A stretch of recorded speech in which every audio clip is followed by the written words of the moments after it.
The latest numbers show that about 16% of couples admit to cheating at some point in their relationship.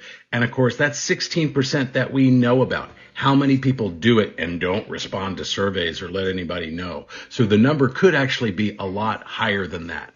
But how can you cheat-proof your relationship? Is that even possible? Yes, is the short answer. And that's what we're covering in this video today. How to make sure that your relationship, either the present one or a future one, is completely bulletproof for cheating. Let's get into it. So what are some of the things that you can do to bulletproof your relationship from infidelity? The first is that you and your partner have open and honest communication. You talk about anything and everything. Nobody stonewalls the other one. Nobody shuts down or shuts the other one out. You have open dialogue about all topics, including the troubling issues. And when you have those conversations, it's not accusatory. Nobody's talking down to the other. You're presenting things like, hey, can we talk about this issue that I'm seeing? And can we resolve this? And this is kind of what I'm seeing. This is how it makes me feel. And are you seeing that too? Emotional intimacy is a big one. And I know a lot of people think that when guys cheat, and guys do tend to cheat more than women, but when guys cheat, it's just because they want to get their rocks off and they just want to have sex. That's not usually actually it. It's usually that they don't feel like there's any emotional intimacy in the relationship, and they're desperately seeking that.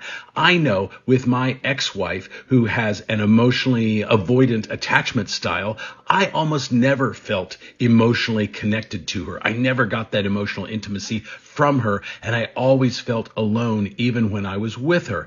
And that was a devastating place for me to be. Now, I know sometimes emotional intimacy can be scary because it requires you to be vulnerable. But guess what? The more you do it, the better you get, and the closer the two of you get. And the more emotionally intimate you are with each other, the likelihood of cheating goes down significantly. Then, of course, there's actual sex itself and physical intimacy. And studies show routinely that couples that have sex at least twice a week tend to stay together and tend to not have any issues with infidelity in their relationship. So if you are not having sex with your partner at least twice a week, that is something to work on, something to prioritize, something to talk about. Respect is another key component here. I've talked to a lot of women who feel totally disrespected by their husbands, especially if they are stay-at-home moms and the husband is off at work all day and come home and, where's my dinner waiting on the table and why is the house a wreck and things like that. They don't understand what goes into being a stay-at-home parent. And as a result, the wife in that particular scenario doesn't feel respected. They don't feel like their husband understands what it takes and what they do throughout a long, hard, busy day. And guess what?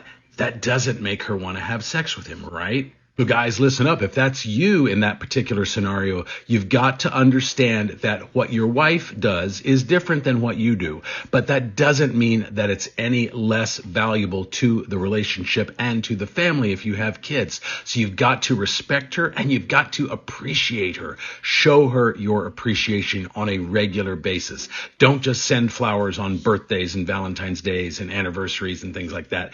Show her appreciation on a regular and kind of random basis.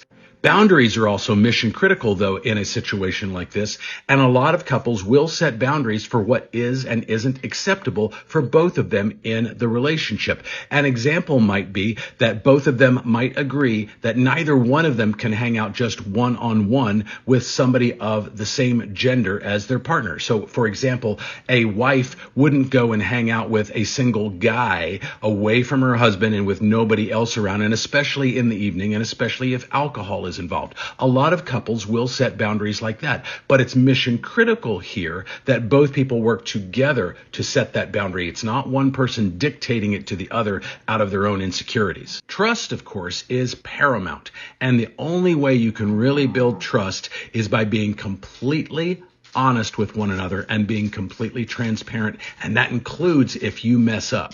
Discuss things openly and honestly without being defensive and taking 100% ownership of what you have done. If you've done something that has maybe violated a boundary, you've got to take ownership 100% of the time, or your relationship is doomed to failure. I talk a lot about a growth mindset in a lot of my videos, and I think that is also critical here.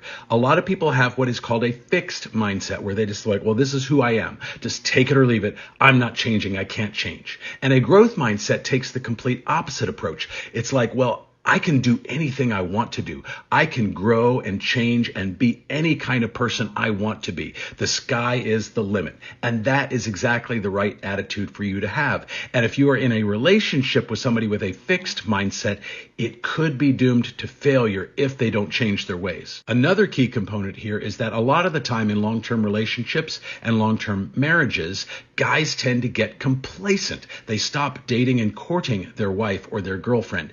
And instead of coming home after work and helping get the kids ready for bed, or helping with dinner, or having a glass of wine with their wife or girlfriend out on the back porch, they just sit down on the couch and they veg out and they just watch TV or play video games and basically ignore their wife, who has likely been missing them all day, especially if she's a stay-at-home mom. She's probably been starved for adult communication.